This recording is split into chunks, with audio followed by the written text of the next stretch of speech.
I had a lot of shame, guilt, and resentment towards people I love, especially towards my mom. Wow. And during water rebirthing breathwork, this image just came to me that I saw her in a delivery room. I can sense her emotion in my body. Yeah. That she was in tremendous pain, and there's no one there for her. She was giving birth to me by herself, and my dad was nowhere to be seen. And I can sense her feeling that she's so much pain, and she's scared. It was really cold there, and I don't know, the fear that I can sense in every single cell of myself. And the more I breathe, I can see myself as coming out from her. And then suddenly, the moment she saw me, and her entire emotion changed to love by just wanting to protect me, the little tiny baby of her.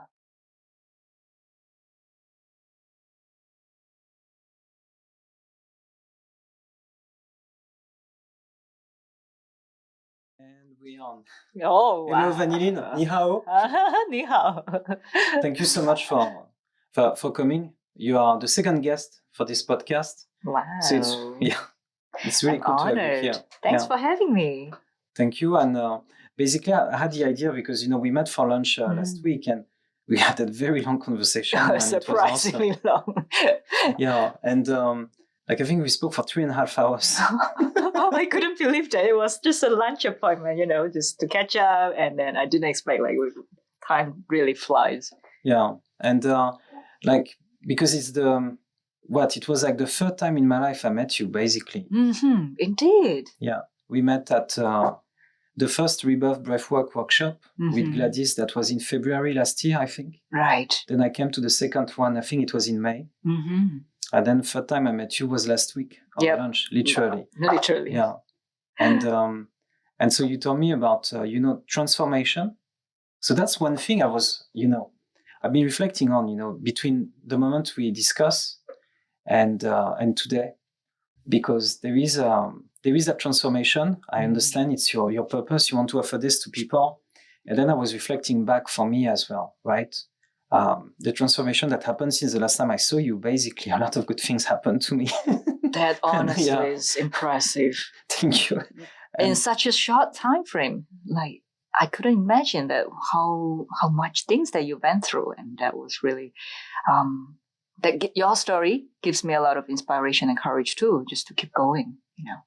Thanks a lot, and that's and that's so powerful. This ability to to offer this to people.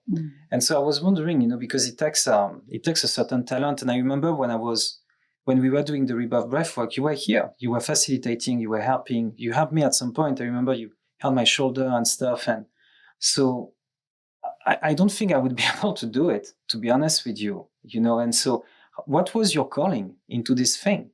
Like before we started, officially the episode today, you were talking about doing an office job. Before that, how did you move, from a classic blue chip company office job into doing this thing? What led you there? Oh, there was a part of me always looking for this piece of puzzle to complete, so-called life purpose. So I was always wondering that why am I living? Who am I living for? Mm-hmm. What am I here? And what's the meaning of life? And that piece of puzzle have been with me for a really long time, even when I was working at a office job. And there was one time that it's really just surprisingly, I ran into Gladys, which is my teacher, Rebirthing Breathwork Facilitator. She had been doing this for the past 16 years. And there was one time that she pointed me, asking me one simple question that was, how do I see people crying? And I said, crying, just crying. The emotion flows and it doesn't really have much meaning. And she asked me that, do I have any judgment about when seeing people cry? Or even I myself cry. Do I have any judgment towards myself? And I couldn't answer that question, to be honest.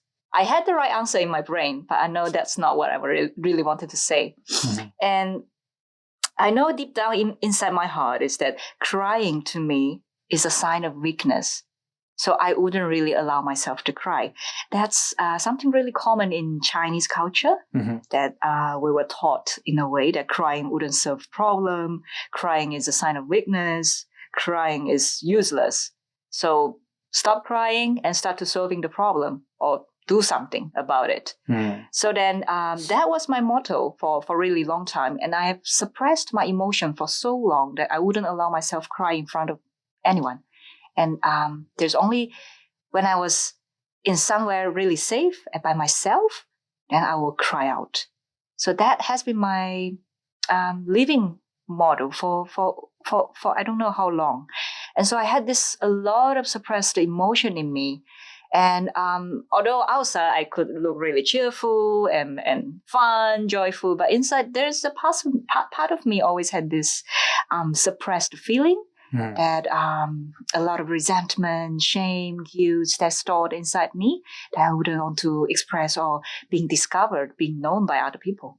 And Gladys invited me to this rebirthing breathwork session. And when I was lying down and breathing, I was saying that my life is good. I'm so blessed. I have everything in my life. I'm such a happy and blissful person. And the moment when I lie down and breathe, I had a lot of tears flowing me. And then I couldn't express why am I feeling so sad? Why there's so much tear in me? Only until the dot connected and I realized that I have this bias towards crying. That it's just part of our emotion as being a human being. Crying is not really something but like useless. All those labels is actually meaningless. That crying is a sign of emotion flows, and it's not about weakness. It's not about useless. And I can cry now anytime I want to, and instead of suppressing that emotion, I allow the emotion to flow freely in me. So that is the starting point when I realized that it's not about controlling my emotion, but more about knowing myself. And that piece of journey started from that moment, the crying part. That I realized that when I feel like crying, there's some reason, some emotions that triggering me. It could be sadness, it could be resentment, it could be something. That piece of emotion is actually the clue for me to dive deeper into myself, into my inner world, to see that what's in there and what am I really feeling about, and start to dig deeper and deeper. So then the moment when I get to know myself better, and there were moments that I had difficulty to accept myself, that seeing the dark side of me, that I realized I have so much jealousy in me. I had so much judgment in me. And those part of me, I had difficult time to accept. But nonetheless, it's still a journey that I start to look within, and then being part of a self-discovery and raise my self-awareness. And that's how I found out that the true power lies in fully embrace oneself, fully embrace who I truly am deep down. And then I start to love myself more, and I was able to love the people around me as well. That was very transformative for me. It's a very tiny difference in a way. When I do things, I still do a lot of loving and caring acts for my friends and people around me. But nonetheless, nowadays, it's more like deep down from my bottom of my heart, I do it. And the moment when I do it, I feel really happy and joyful. Instead of in the past, I could be doing it, but, had some expectation underneath that people wouldn't really know it. And things didn't turn out my way. I would feel a little bit, sad or disappointed. Nowadays, it's really just like, oh, I love doing this. I love being in a conversation with Nassim. I love just linking up people and try new different things that I never experienced before. And there's a lot of more heartfelt excitement and fulfillment. And yeah, that is the meaning of life to me, that I realize everyone could live a life to the fullest when we all living in this kind of emotion. And how for people listening, people watching, and the number one person doing that right now is Sean, literally. Can you explain Rebirth Breathwork? What is it about? Right. What happens exactly? So rebirthing breathwork is literally breathing technique. It's a breathing modality, a spiritual modality that helps people to release pent-up emotions and heal from a cellular level. That not only just from physical, but mental and emotional levels, that we're able to release a lot of unneeded, stuck up emotions and energies and start to heal ourselves with our own breath. That was really amazing for me. So it's alternatively, it's also called conscious connected breathing. So when we breathe, we used to breathe in and pause a little bit and breathe out. But this modality, this technique is breathing in and out like a bicycle wheel that would go round and round and round. And so this breathing momentum, this rhythm would help us to open up our heart chakra, and that connects our top 3 and bottom 3 chakras. And then it's become a whole unit of ourself, and it starts to surface whatever the information or things that we needed for that particular person. And it starts all the magical healings from a simple breathing. And breathing itself is life. And it's also love. That the moment when we're able to breathe in, we're able to love ourselves. And so, like my own case, when I say I'm happy, I'm perfect, I'm doing so well, and the moment when I lie down and breathe, there's a lot of things that I hide under the carpet. It start to show up, and I would be able to see those things and start to heal myself. Wow.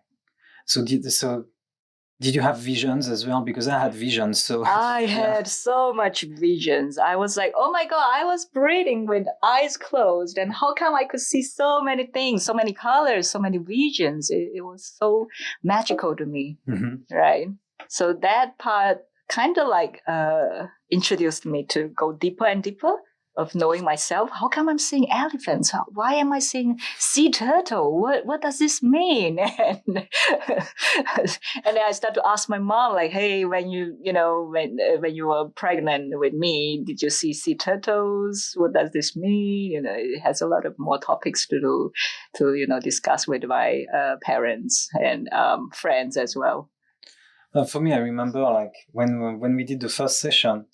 So it was very intense for me. It was very, very intense. Like, yeah, I was screaming really loud and okay, it feels weird, to say, but like basically I held myself as a baby. At the end, I held my baby self in my arms, and I even wanted to grab my phone and take a selfie because I thought nobody would believe me that I was holding that baby in my arms, and it was so real. And then we did the integration with you, with Gladys. And I remember at the time Gladys told me that I should call my mom and tell her about the things I've seen because my healing will help her healing. And in the visions, I remember I was screaming because there was a lion in front of me. And then I called my mom, and I told her about this lion, and she was in shock. And she said that before I was born, she dreamt of a lion circling around a baby, and she was screaming at that lion. And she said she was screaming because the baby lying on the floor was me. And that was such an intense moment. And we stayed on the phone for almost 2 hours that day. And she told me, she told me a lot of stuff about my birth that I didn't know, how painful it was for her, how it was a traumatic event for her, basically. She was helpless, hopeless, afraid, ashamed, guilty. She was feeling guilty. And she was alone dealing with that. And I'm very grateful, that I've done this thing. And it really helped me and helped her a lot. It brought us closer. But because there is rebirth, right, in the name. So this thing that happened to me, meaning holding myself as a baby, did you have this too? Does anyone who do this thing, rebirth breathwork, receive that? Or, for example, if Sean, sorry. Yeah. I would say everyone is very different. Even I myself doing rebirthing breathwork for the past 5 years, every single breath is different. So the moment timing is very interesting that for this very moment, if certain piece of information that needed for me to see, for me to dive deeper, to know about myself, then the right piece of information could show up. So sometimes when you lie down and breathe, it could be just certain pent-up emotion release. Sometimes it could be a physical release. You would feel a lot of tingling sensations all over your body or certain specific areas. and for you to see. There was one time that I was breathing and I had tremendous pain on my shoulder.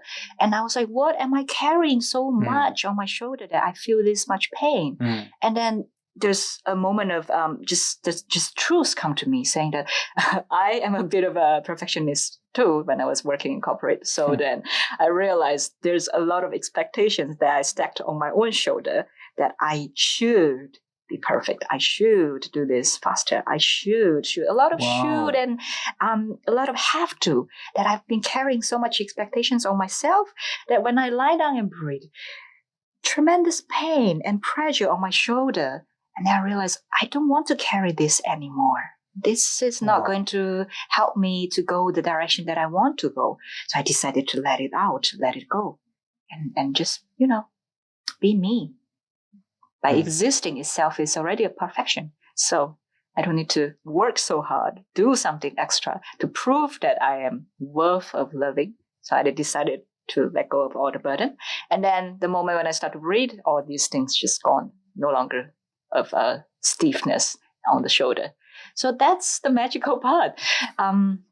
Rebirthing to me really means something swift in my own mindset. That a lot of time when we're eager to pursue something, somehow this forceful desire drive us to a corner that gives us a kind of tunnel vision that we could have so much blind sight and then keep going just to pursue that one single thing. It helps. It does serve a certain purpose sometimes, but often I also notice myself that having so much blind sight that I missed a lot of more meaningful things in life. So, for instance, when I was working in the corporate world, I did achieve a great sales achievement, 5% of global sales achievement, and everything gives a lot of recognition, reward, good incomes, and everything. But somehow I just feel like I'm missing something in my heart, inside of me. It's the life purpose is missing, and that was quite a big hole in me. And I would say, even though when my mouth saying, oh, thank you, I appreciate this, but in my heart, I don't really start to appreciate anything, much things in my life. So then I realized I need to do something about myself. If I continuously live like this, my life will be pretty much doomed just to look for money. So yeah, it started from one little thing.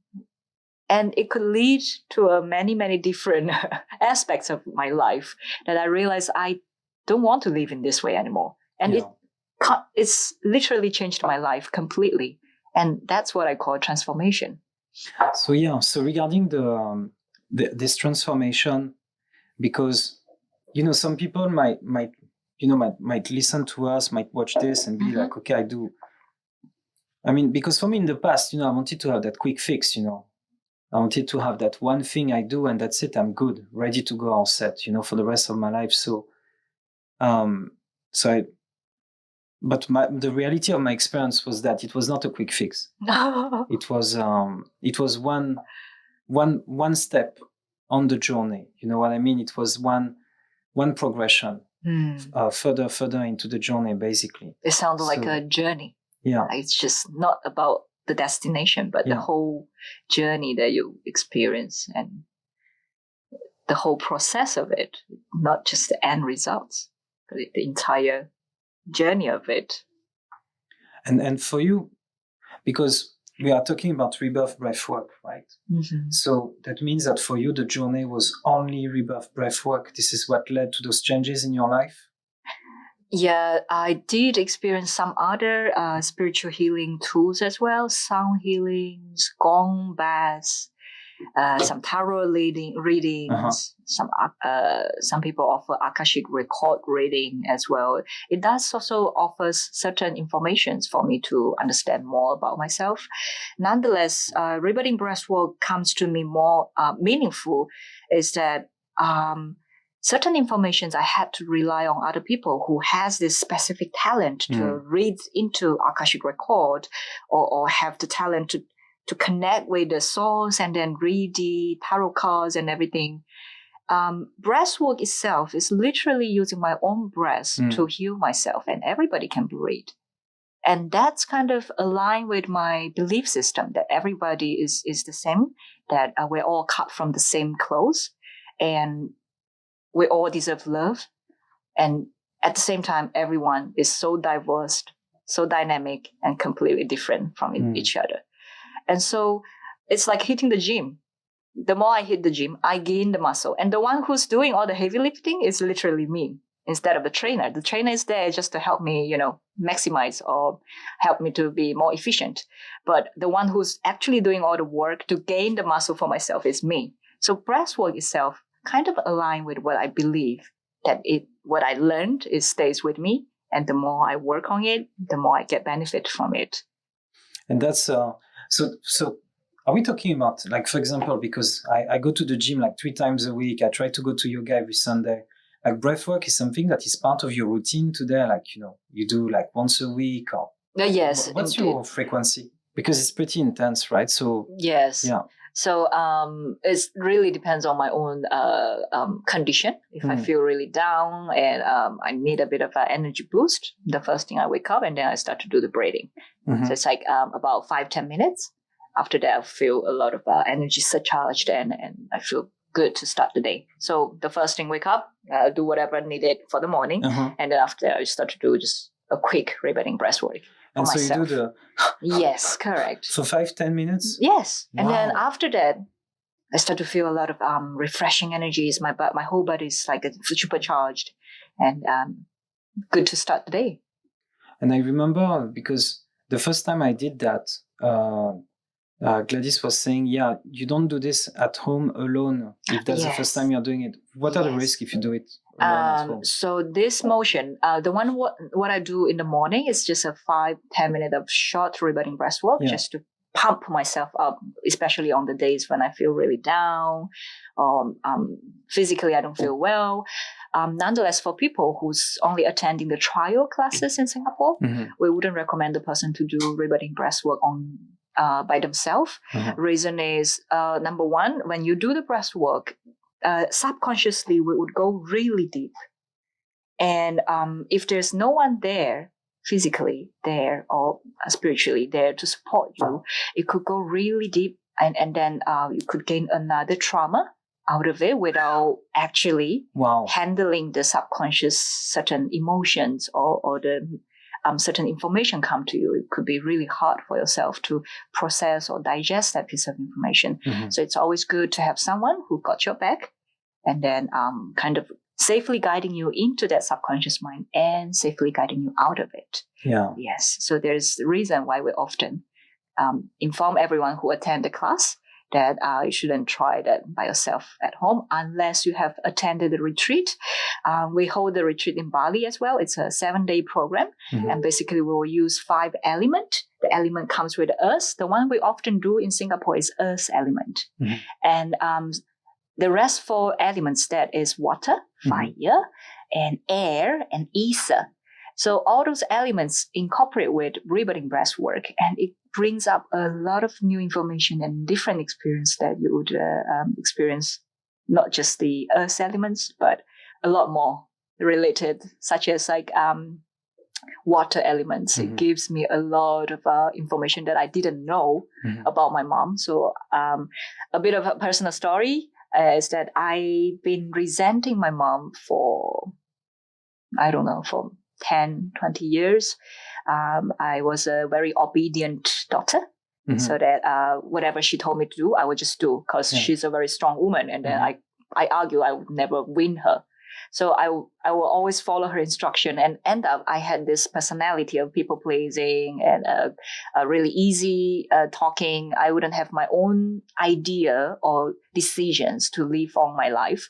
And I often rely on other people to make a decision. And that was pretty much my late 20 and 30, how I live my life with that kind of attitude and mindset. That's horrible, to be honest. That's like giving away my power and giving away my life decision to other people. And hence I gain a lot of resentment in my life, that I feel I'm in deep victimhood of my life, that I am a victim in this life. And I had a lot of shame, guilt, and resentment towards people I love, especially towards my mom. Wow. And during water rebirthing breathwork, this image just came to me that I saw her in a delivery room. I can sense her emotion in my body. Yeah. That she was in tremendous pain, and there's no one there for her. She was giving birth to me by herself, and my dad was nowhere to be seen, and I can sense her feeling that she's so much pain, and she's scared. It was really cold there, and I don't know, the fear that I can sense in every single cell of myself. And the more I breathe, I can see myself as coming out from her. And then suddenly, the moment she saw me, and her entire emotion changed to love by just wanting to protect me, the little tiny baby of her. And that's where I sensed her, felt her emotion, that she had so much love in me that she could feel the entire cold delivery room by warm and loving space from previously was cold and fearful space to a completely loving and supportive environment, just because she loved me so much. By the moment just she saw me. And then that's where I start to notice that actually all these years that I've been like locking myself up as a victim of life. Yeah. Is because I refuse to see that actually my mom loved me so much. Only until that water rebirthing breathwork, I felt her emotion and I know how much she loved me. And then I start to make a difference in my life. I start to proactively reach out to my mom. I asked her a lot about where was my dad, why he wasn't there with me, or why he wasn't there for her, and etc. So we had a lot of conversation and sorted out. And it is all because I felt what she felt in the past, that when she was giving birth to me. And that was magical. It was not, I wouldn't able to explain this in any science methods, but that water element basically triggers us going back to the womb phrase that we were in mother's womb and re-experience the birthing process. And that flashback a lot of memories to me that I never even know. My mom never talked about this before. So it's my own breathwork brought all these memories back to me. And this piece of information gives me a huge change in my life, that I started to change the entire relationship between me and my mom. Yeah, that's nuts, because for me, the first rebirth breathwork I've done, I remember clearly, and I wrote it, I journaled about it, that at some point I had that vision that I was lying down on a hospital bed, and then I saw an incubator, and then I stood up, and inside that incubator there was a baby, and I was holding some sort of pipe, and I was blowing inside that pipe, and every time I was blowing air inside that pipe, the baby in the incubator would take a breath in. And I kept doing that until the baby opened his eyes. And I knew that baby was me. And I reached out inside the incubator and I took the baby out and I was carrying him like this. And I remember in the middle of the session, dude, I was like, I need to grab my phone and take a selfie with that baby because nobody will believe me. This is so nuts, you know. And, you know, and I was there, I was holding that baby, you know. But then after that, I was lying down on the hospital bed and I was in sweat and I was naked. And the baby was lying down on my chest and I was taking care of him. And I had that feeling that I had become my mom in that moment. And I was holding that baby, you know, and then I saw next to the bed, there was a tray. And I saw on the tray, there was the vial of poison I wanted to order online once when I wanted to kill myself in 2018. And I saw that vial, it was right there, you know, and I was holding that baby, you know. And then next to the vial, there was a kitchen knife I wanted to use once. And I was looking at that baby, and that baby was so tiny, you know. I was looking at his lips, and I was like, how could I want at some point to take that vial and pour that poison between those tiny lips, you know? He can't even defend himself. And then I was looking at the knife, man, and the blade was bigger than his torso, and I was like, and that gave me that feeling. I remember looking at that baby during the vision and being like, I'm going to take care of you. I won't try to hurt you ever again, you know. That was such a strong, you know, that was a strong moment, man. That was a really strong moment. And yeah, you know, it's really interesting because the that image that I'm really harming this baby, I'm going to harm him, or you know, I can't hurt him ever again. I can't put him at risk ever again. And I can't plan to assassinate him, to murder him ever again. And it's really interesting because from that moment, you know, I had that rebirth breathwork session that was over a year ago now. And there were a few moments in life where I felt extreme pain. And I had the cry of a baby resonating in my head. And it was like, that's him. He's 5 minutes old and he's hurting right now and he's screaming, to a point that, you know, it was becoming very uncomfortable, you know, to hear that baby crying nonstop. And there were moments where I was like, what do I need to do to make it stop? And now I'm grateful because I've done a lot of things. You know, I've done a second rebirth breathwork session. I've done a lot of trauma work, trauma therapy. I've done ayahuasca, and these days with a therapist called Kelvian, I'm doing some internal family system. And some of the exercise she makes me do is, for example, I put my left hand here on my chest, and I put my right hand here, and that's for soothing the baby. Oh. It's like caressing the back of his head. And I do that, you know, and that's so powerful. You know, when I was doing ayahuasca, I was holding that baby again, and I was holding him all throughout 4 ceremonies, you know.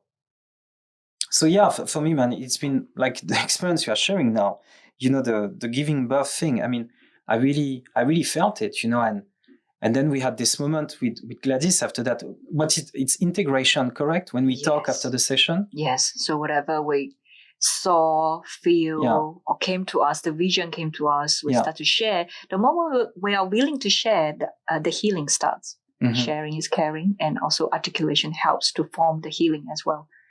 And that's where the experienced facilitator would help us to guide step by step to see deeper of what is the root cause or the deep down so-called limiting belief system that we gained over the time by living in this Mother Earth, and a lot of societal expectations or from our parents that we inherited a certain belief system that no longer serving us or no longer serving your life, or my life specifically. We start to see it, and there we can make a decision to make a different choice of my life. So for instance, the moment when I see I had so much expectations that I put on my shoulder, just because, on the surface, it looked like I am pursuing perfectionist. I am a perfectionist, or I'm pursuing perfectionism. Underneath, for me, it was that I felt I don't deserve a lot of love, except I need to work really hard. I need to tick all these marks to prove that I'm worth of loving, or I'm worthy. And then if I go slightly deeper, then I realize there's a belief system that is there, that I believe that I'm not good enough. And then I go deeper, and then I realize I have this strong belief in my heart that I feel I don't deserve love, and go deeper again and go deeper again to eventually realize the part is that I have this part of me always believing that I don't deserve love. Wow. And the moment when I see this piece of information, it's kind of ridiculous. I don't want to accept it. My brain says, no, fuck it, it's not true. Yeah. And then my heart says that, but, you know, your life has been all those events. Trying so hard to prove that I'm a worthy person. And why so? If I'm, by default, I deserve love, why am I trying so hard? And then that's where I start to have a bit of an inner conflict, and then realize that perhaps this is something for me to look into it and make a different choice of my life. So instead of trying so hard, putting so much effort, rather than just a sincere way of expressing how I feel, for instance, like, thank you, Nassim, for treating me lunch that day. And instead of like trying so hard to pay you back, to show that I am a person of who's grateful, I must buy you back a lunch. Instead of having those urge to prove myself, I remember that love, and then I could share it back with you, or I could carry on and pass on that love to someone who need it. So that's the so-called rebirthing, reborn into someone that I didn't know before, by knowing something a little bit more about myself. And then I start to choose living my life differently. That's so interesting. So I've done some work with some friends and a group of men, and some spiritual work to identify character defects, like people pleasing, what you're describing. Basically, I'm tap dancing to get your attention, to get your love being transactional. So for me, like I was a human doing, I was not a human being. Like, I was just doing things in order to be loved. I was doing things in order to feel love. I was doing things in order to receive love, and I was expecting people to do things. And when they were not doing them, I was so angry, and I didn't know why. And I had that too. And that's what I said about feeling resentful or disappointed. That is, eventually I realized that's because when I gave love, there was condition that I attached to it. So then when I treat you lunch, I was expecting you to treat me back. That's why when you are not, I feel disappointed. And that's what I call conditional love. And the moment when I noticed that the emotion triggers, when I did something good for another person, and I didn't receive something, and I start to have these funny emotions in me, that's the clue for me to dive deeper and realize what was I really want from this person, and why am I wanting this from this person when I could just simply give that support or love to myself. And then that's the clue that I could dive deeper. And all this so-called self-awareness I was able to gain from Rebirthing Breathwork, that through my own breath.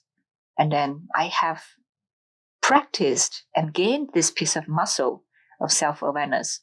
And then instead of start to pointing finger, Mom, you raised me in this way, so I behave this way. Instead of pointing finger at other people, I start to see inwards, to see that what's really in me, that I have this emotion triggered. Why am I feeling jealous right now? Why am I feeling so disappointed right now? And then that's a good clue for me to dive deeper, to know a little bit more about myself. So eventually this rebirthing breathwork, what it brought to me is a much higher self-awareness, to know about myself better, so that the moment when I have a better awareness, I could make a better decision on how I want to live my life. That I'm reflecting on my journey. Like, for example, if I just focus on love being transactional, right? For me to deserve love, I need to do this, and that. And for you to deserve my love, you need to do this, and that too. So for me, in order to get to that point of spotting it, it was about listing out all resentments I have towards people. And then I had to list why. And then I had to take the inventory of where I'm to blame in all those resentments. And I couldn't do it alone. I had to do it with someone else who had done this before, and who would take me through the exercise as a mechanic, basically, showing me how it works, And for me, what made me shift my perspective, shift my way of being, that big shift in personality, it happened by spotting so many instances. Like, for example, whether it was with my sisters, whether it was with my friends, whether it was with the woman I was in love with in the past, those things, they kept coming back. So there was a real pattern, When I love, it means it's a transaction. And when it's like, when I write this down for like the 27th time, and I'm looking at the 27th person I've harmed in my life, I'm like, okay, there is definitely something happening there, and I don't want to be this guy. I don't want to do this thing again. So for you, how did it, if we just focus on that example, love being transactional, how did it happen? Like, you do the rebirth breath work, and then it just comes like, while you are breathing, or like, how was it part of integration, or What was the process for you? I believe that started from the willingness that I really want to know deeper about myself. Mm-hmm. I had this desire that I really want to love myself. And then I realized I don't know how to love myself properly. And then I realized I don't know how to love in the first place. Mm. And love cannot be explained of why this happens, why I feel loved. It's more like a feeling that it comes with a default. Like you just know you're loved. You just know that you're supported. So when I do the breath work, and this feeling just come to me, instead of somebody telling me that, oh, you are feeling love, you are feeling angry, I just know that I'm feeling loved. I feel fulfilled. I love what I'm doing, etc. So it's not necessarily somebody who come and tell us what to do. It's more like our own breath guide us, the spirituality of our own being guiding us to the next step where it's needed, right at the right time. And that's the power of breath that everyone who could do and heal each other. So, well, how does it happen? It's literally just never giving up and keep going on, keep practicing and there are moments of feeling struggle and in the dark spot. And I've also learned a lot from when I was in a dark space. People who love me or constantly, wanted to make a connection with me. They would constantly knock on my door as saying, hey, come out, let's do this, let's do that, and just chit chat. And I start to see, observe my own patterns of why am I feeling certain way for example, disappointment. Yeah. When I show love to people, to friends, and then I start to feel disappointment when the other party didn't behave exactly as what I expected. And then I realized I have this strong attachment of wanting people to give me attention and love by giving love to the person. That's a conditional love. And people who receive that piece of love feel a lot of, uncomfortableness because it's a lot of conditions with that love, receiving it. And there's a strong force that you have to return that love back to me. Otherwise, I would feel disappointed and I'm feeling whiny or sad. And so it's just self-awareness that brought me to that point, realizing that, oh my God, a lot of people doing this same thing to me. And why? Why am I experiencing the same feeling over and over, even though it's a different friends or different circumstances? And that gives me a clue to look deeper within me. Why am I feeling this way? And then the next step was, oh, I had this attachment.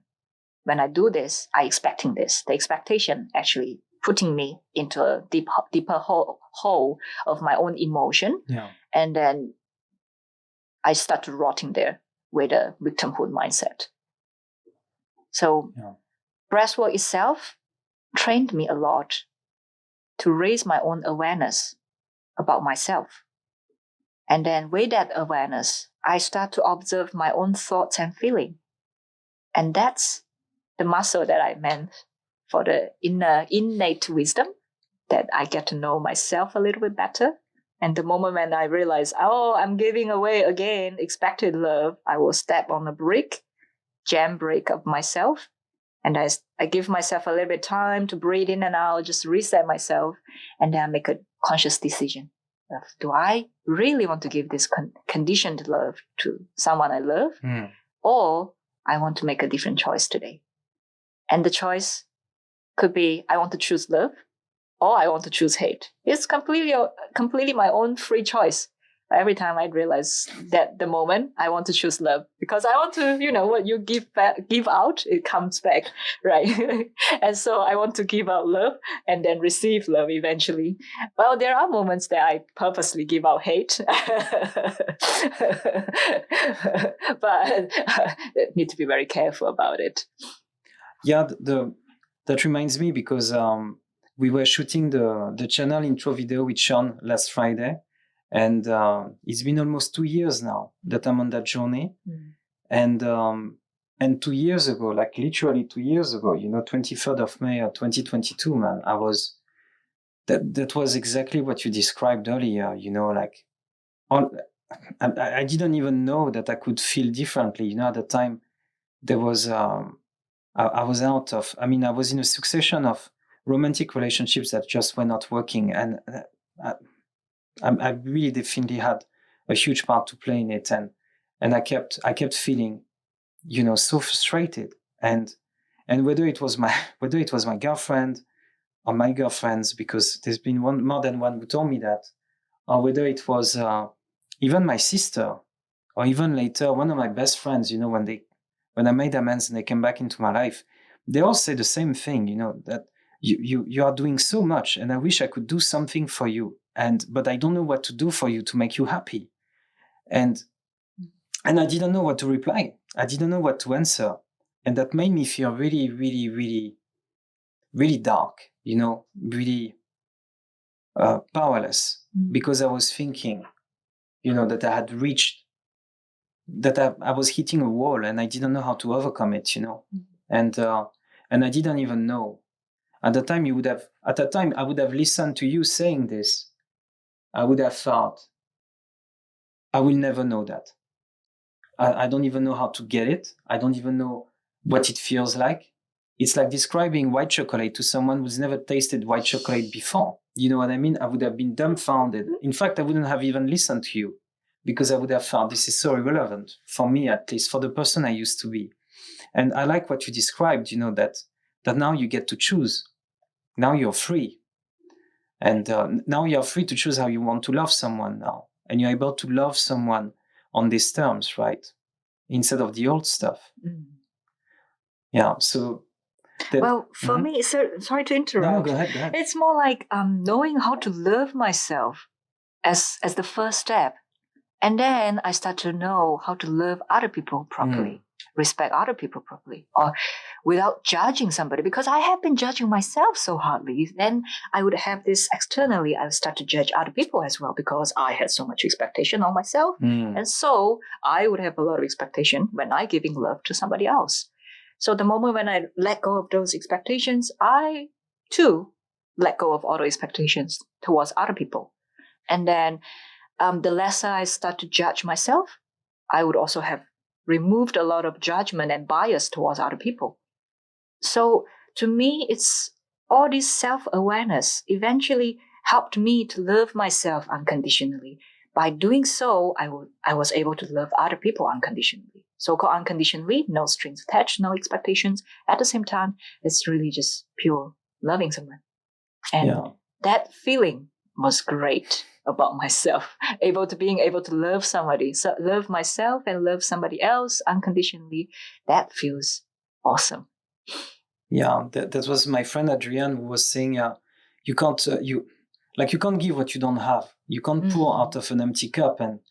And he was telling me this thing. He said that you can't love anybody until you have enough love inside you that you can start giving it to another person besides you.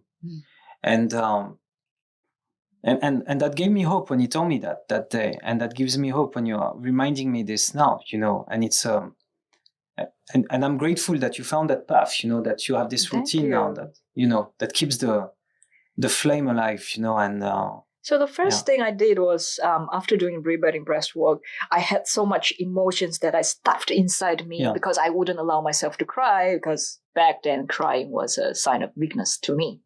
So after breathwork, I removed that label that crying is a sign of weakness. I removed that. And the moment my tears start to flow freely. So when I watch animations or cartoons, when it's a sad scene, I would cry hard. And my husband would be like, "Are you okay?" Which cartoon was it? Toy Story 3. You cried on Toy Story 3? Or Frozen. when Anna Frozen almost died. and that happens, it's like a tap water. I turn it on and it just started coming all the way.